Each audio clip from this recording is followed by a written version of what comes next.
Has anyone out there looked at really old photos and had that eerie thought that everyone in that photo is dead now? I have. I know it sounds kind of weird, but it's just something that comes to mind sometimes. Back in the Victorian era though, they really had that thought because death photography became a trend at the time. Back then, people were dropping like flies. They dealt with a lot of illnesses like measles, scarlet fever, diphtheria, rubella, typhus, and cholera. Death was all around them, but with the rise of photography, this became a new way of keeping a memento of their loved one who passed away. Before this, they would keep locks of hair and other items from their loved ones, but once they got access to cameras, families started posing with their dead relatives. Literally. Families would often keep the bodies of their dead loved one in the house for days after their passing in order to have that mourning period, but soon they started staging photo shoots with the remains of their relatives, posing them and dressing them up to make it look like they're still alive.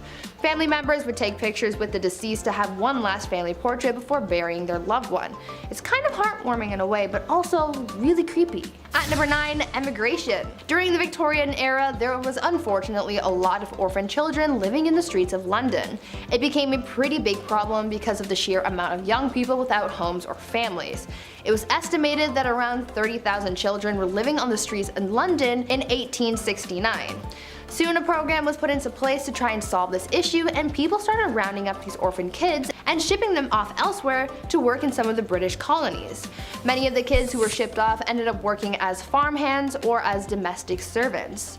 Though many children were shipped off to places like New Zealand and Australia, the majority of them went to Canada.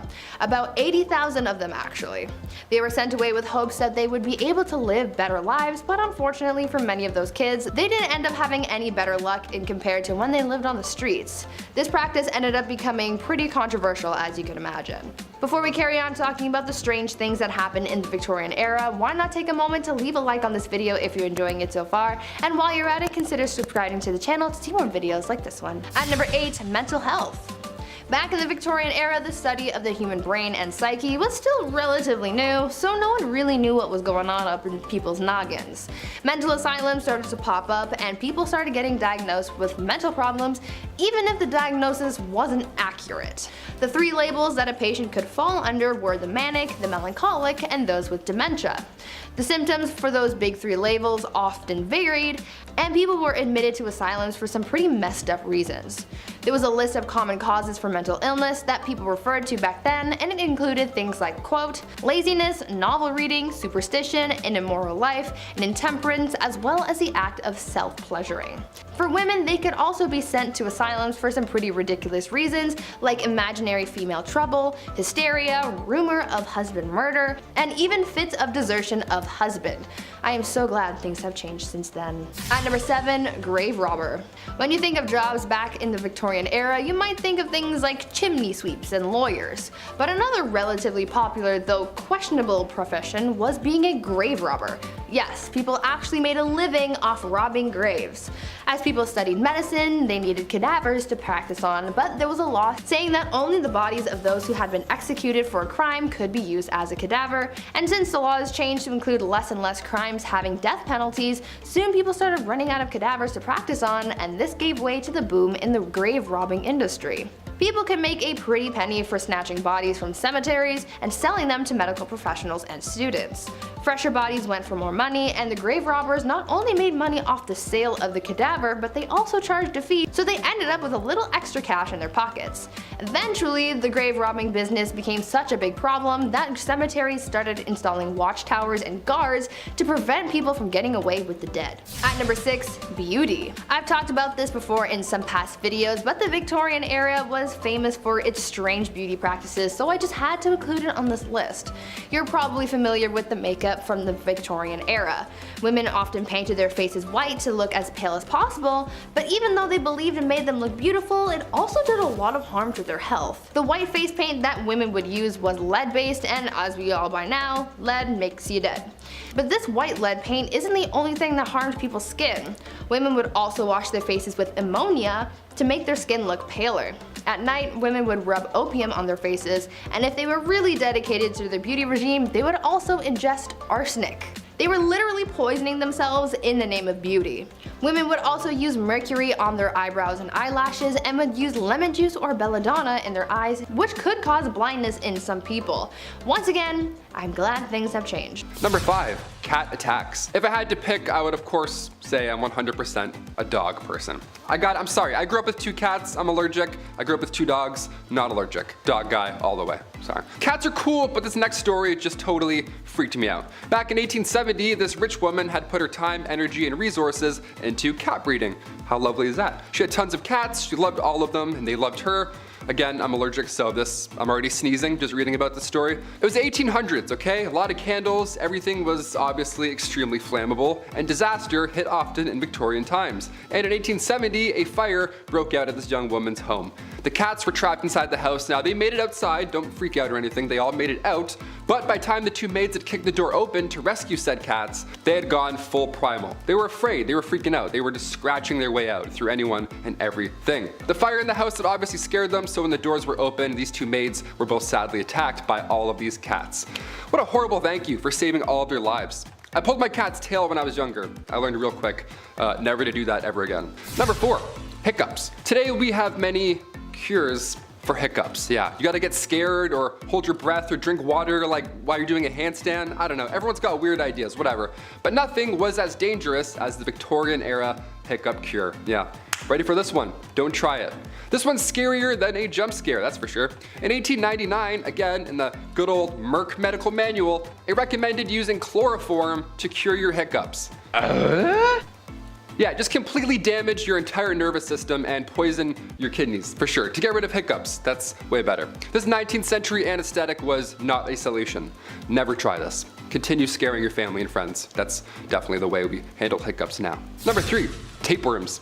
Back in the Victorian times, they really figured out the trick to weight loss. Yeah, was it watching what you eat, maybe counting your steps, maybe getting a gym membership, something like that? Nope, nope, and no way.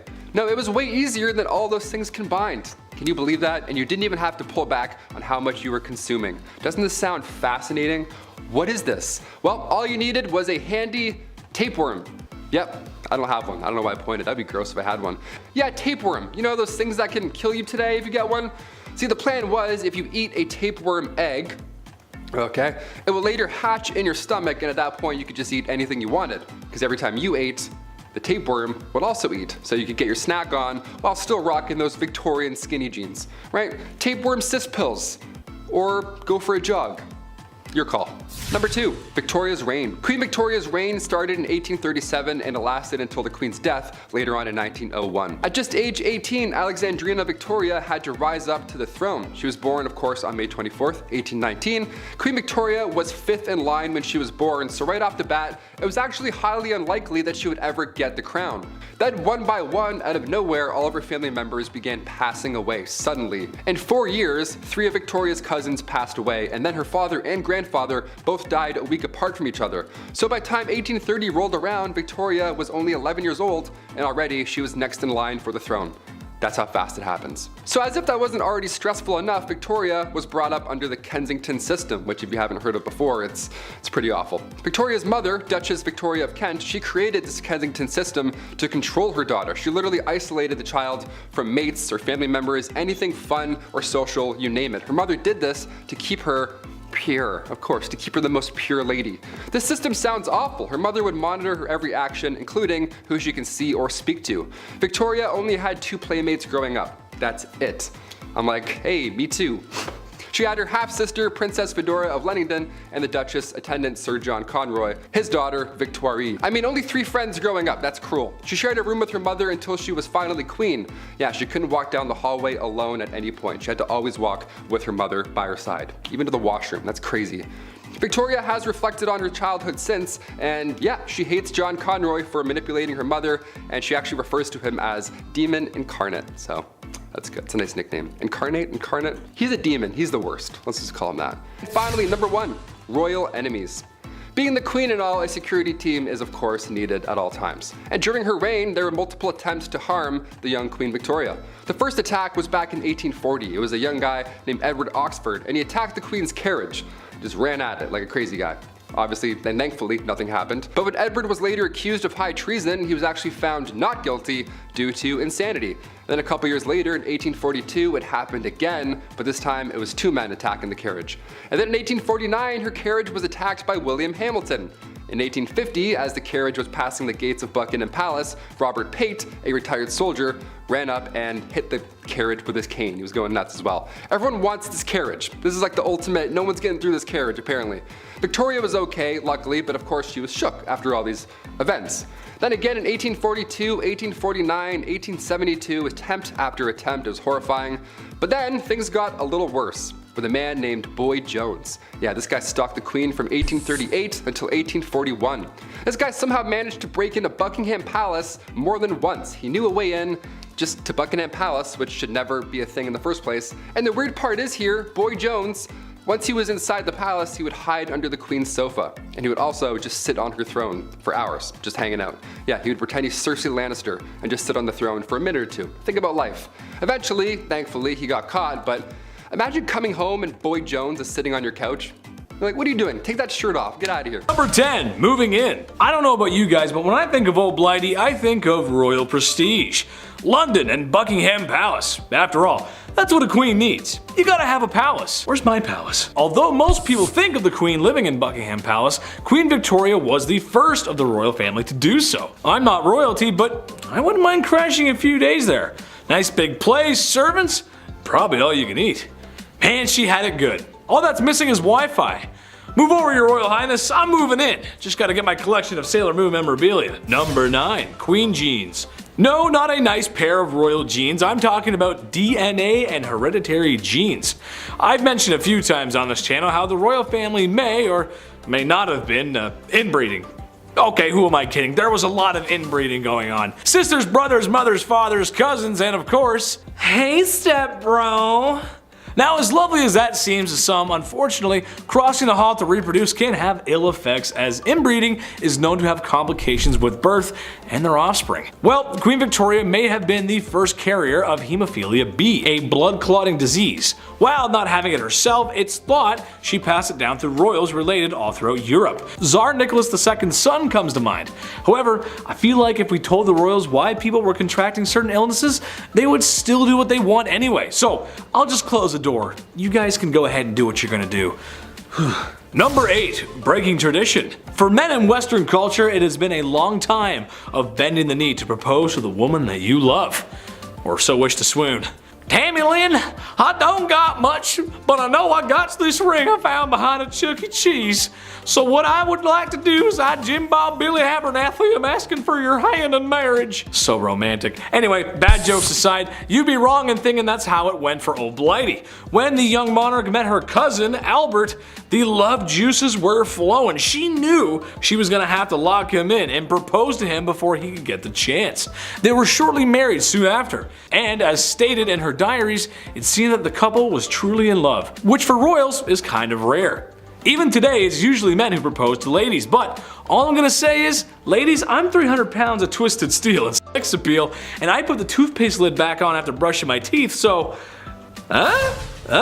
Number 7. Did you miss me? Queen Victoria was a leader. She held a lot of power, and that means people sometimes got a little crazy and wanted to remove her from such power. So for Queen Victoria, it should be no surprise, however uncouth it was, but she had multiple assassination attempts on her life. A lot of which were people firing shots at her carriage for some reason with a pistol. And a lot of these attempts leading people to being declared insane. And one specific amateur who tried multiple times to end the royal and failed every time. 8 times to be specific. I feel like after the first 4 times when the guard saw this guy approach, it was like, oh, man, this guy again. Oh, brother, this guy stinks! Anyway, all attempts to end her life failed, and she became the 2nd longest reigning queen, next to Queen Elizabeth, of course. Number 6. Oh, Christmas tree, oh, Christmas tree. I was honestly shooketh when I learned this, but you know that thing a lot of people do around the holiday season where they get a big green tree and they like decorate it because of the holiday called like Christmas? You might have heard of it. Yeah, I've never heard of it either. Bad jokes aside, the Queen and her husband may have popularized the Christmas tradition of decorating the tree after sending trees to local schools and army barracks. An image of the family decorating the tree was also published that Christmas. I wonder if they popularized any other traditions as well, like your aunt drinking too much wine, and that one uncle, no matter how many times he's told, says something at the dinner table that would have him sitting in HR so fast that, well, he'd be sitting in the HR office for saying something like that in public. Everyone's got an uncle like that. Number 5, dresses too big. This is something I'm glad isn't a thing anymore. I'm not a person who likes to dress up. I'm a simple dude. Casual and comfortable is my forte. However uncomfortable wearing suits is, I like to think I clean up well. And I understand sometimes you gotta wear drip. It's just how life goes. Sometimes you gotta dress up. I just don't think people should be showing up to any formal events in cowboy boots and a popped collar shirt. I've known a few of those people. But what I'm really talking about here is the obtuse size of women's dresses and just the whole culture of women's fashion back then. It's just crazy.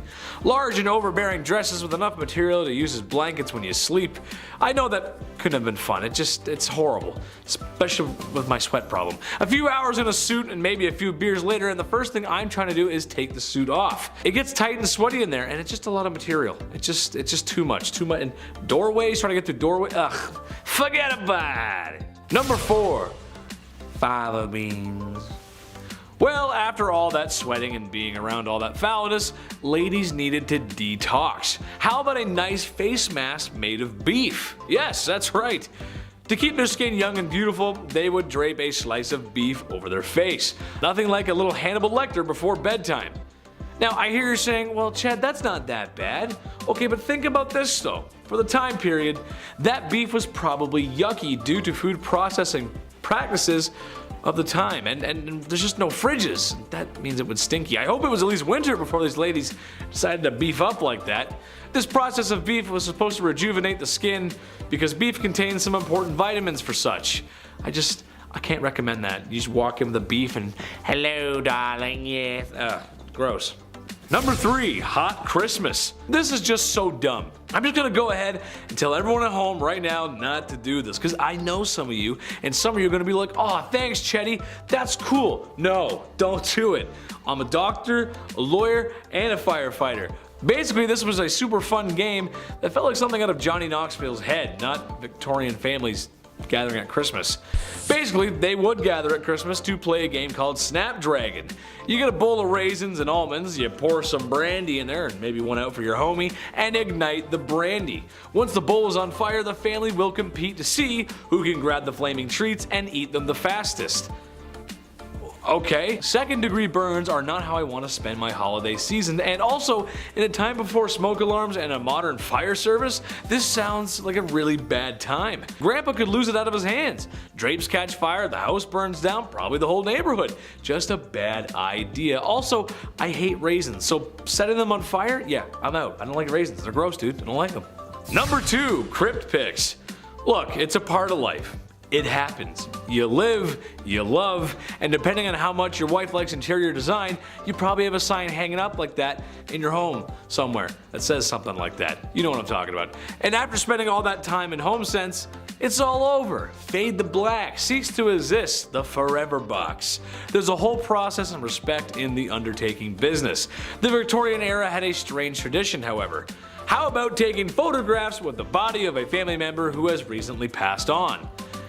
Yeah, that's right, I know. I couldn't believe it, really. People would sit there for minutes taking photos of those who are no longer with us because the process of taking photos was not great. This isn't the digital age, after all. This is something that the crypt keeper would make you do. Keep them in the album or something. Just not for your everyday family, man. That's just weird.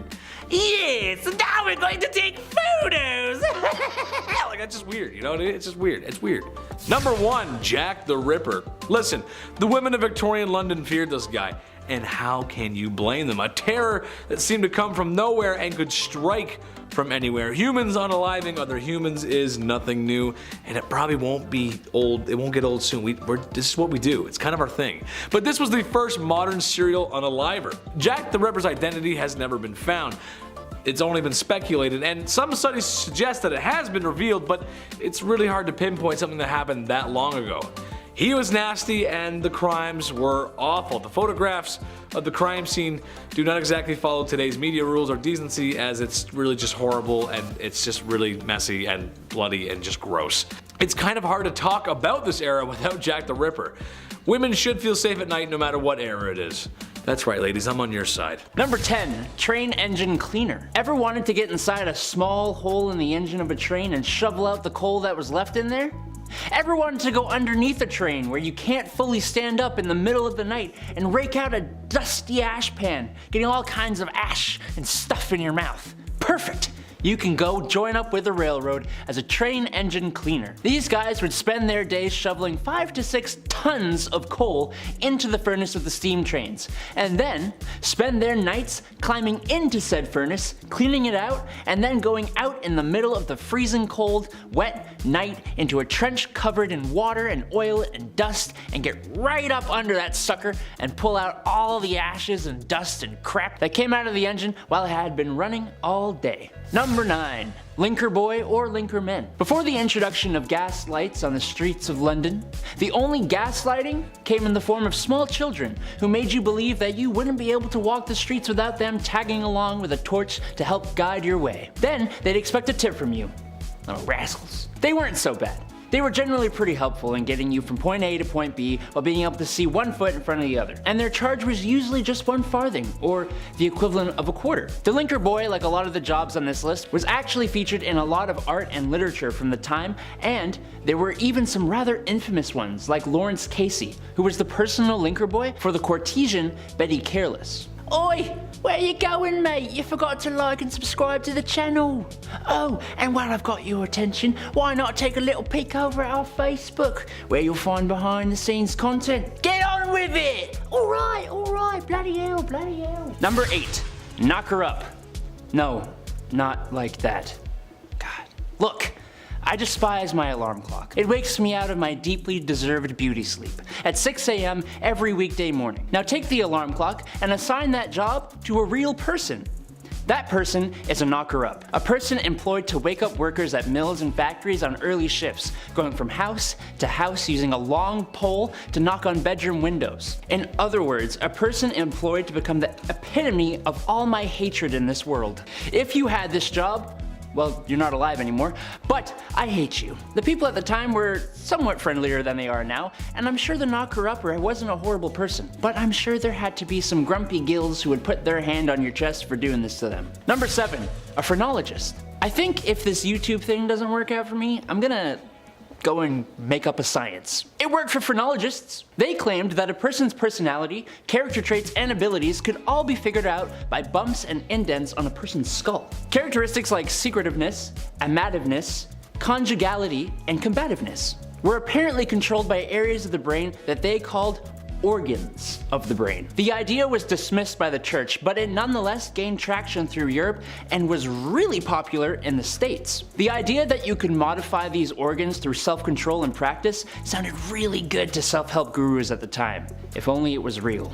Number 6, a dog whipper. Looking for someone who absolutely despises dogs and doesn't mind being despised by the rest of us.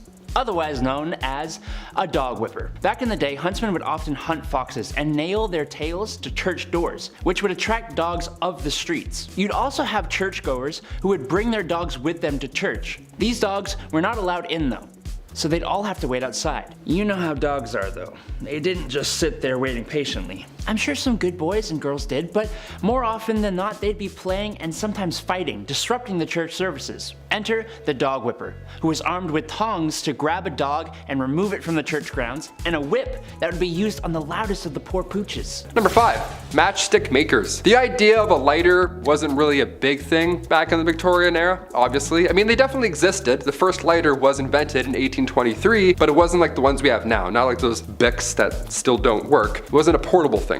The first match was invented in 1805, but it kind of sucked, and the first friction-activated match came around much later in 1826. This one here changed the game for good. They were made with white phosphorus, which is of course extremely toxic. But they didn't have machines to make these matches. No, it was, of course, done by people, young women. It was only women that had to do this, and in the worst of conditions, of course. And before you ask, no, they didn't understand protective gear. Well, they did a bit, but even so, women didn't get that kind of luxury, right? They didn't get that treatment. These girls would have to eat their lunch at their workstations, meaning they would probably end up ingesting said white phosphorus the entire shift. History is horrible. Number 4.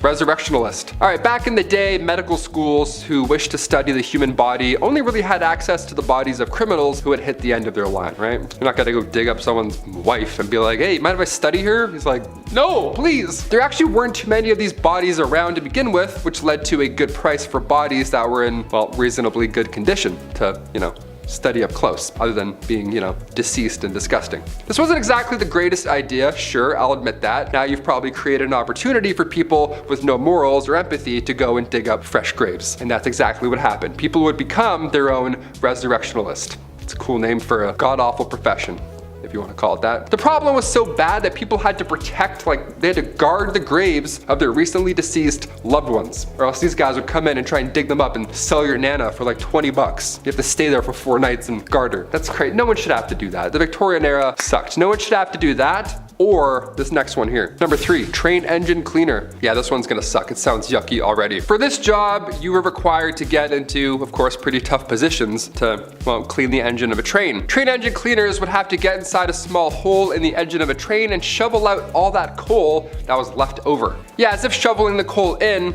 wasn't bad enough, now some guy's gotta crawl under and shovel it all out. Nope. They go underneath the train with a dusty ash pan and they work away all day long and nights. These guys would spend their days shoveling 5 to 6 tons of coal into the furnace of the steam trains and then spend their nights climbing into the same furnace to clean it out. Every time I watch the Polar Express, it's always so magical, it's always a great time. But even on the Polar Express, there's a guy shoveling coal all night long on Christmas Eve. You know what I mean? That's how bad this job is. Magic can't even save it. Couldn't even picture a worse job to have with this goofy back. Imagine that. Imagine me doing this all day. No way. I'm gonna make it 1 week. Number 2, funeral mute.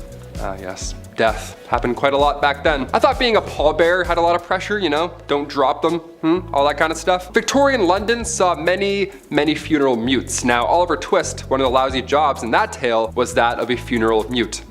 Oliver Twist is like, this one sucks. Well, it really sucks. Mutes were required to dress, of course, in all black with a sash while carrying a long cloth covered stick, and your job would be to stand and mourn and not say a thing the entire time. You'd have to stand at the door of the recently deceased home and just welcome death. Just embrace it. You have to be death. The mascot for death is now you.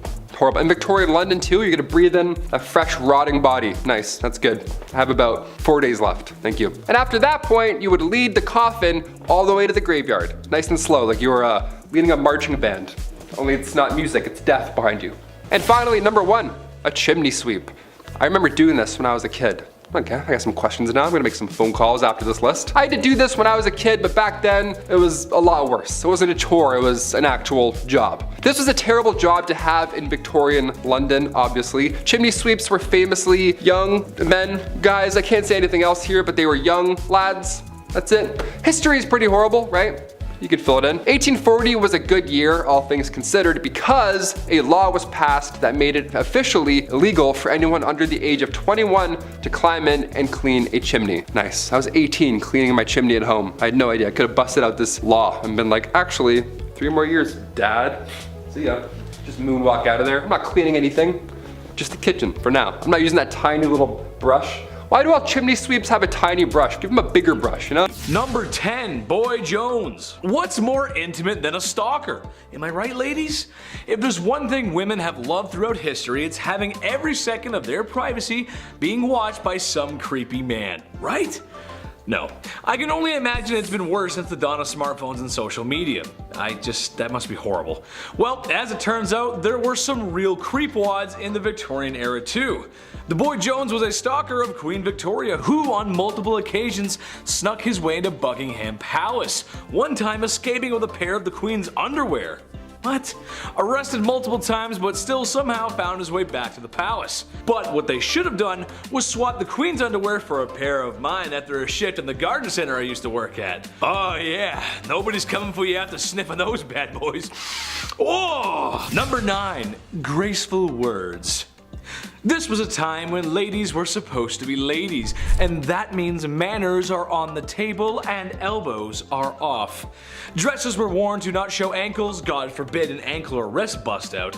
I think more importantly, however, or rather unusual that is that women were expected to talk a certain way. Good evening, Mr. Barrows. You must excuse my tardiness. There was a dreadful man screaming at me because my ankles were shown whilst mounting my carriage. Your what was showing, love? Oh, you hurdle. I can't believe it. Excuse me. I must be someone else. I don't need to tell you guys how ridiculous that is. I say fly out the handle, ladies. Wear what you want, do what you want. Number 8, shots. Not the kind I like. Well, I don't know about you guys, but nothing ruins the mood for me and my lady like being fired upon. Yikes. I'd like to stay the night, kid, but the automatic gunfire coming from outside is starting to get to me. See, all gangster impressions aside, things must have been that way for poor Queen Victoria as she was shot in her carriage in 1840. A young man fired 2 shots at her carriage. More attacks would actually follow in the coming years. It's kind of hard to feel that certain kind of way after bullets go grazing past your pretty face. The worst thing that ever happened to my generation was making sure nobody was home when you were studying with your boyfriend. I was too busy playing Call of Duty, but at least I never got actually shot at. You know what I mean? That's just a good thing. Number 7, expectations. Alright, this one goes out to all the married ladies in the audience. Hello, how are you? I'm doing great, thanks for asking. I'm curious as to why you got married and what your expectations were. Did you marry your high school sweetheart and live happily ever after?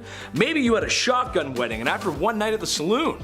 Maybe you just really wanted to find a nice man and settle down, start a family, be a mother. I think any of those options are great, so as long as you have options. In Victorian England, you were expected to do the latter. Women were expected to get married and have kids, and that's about it really.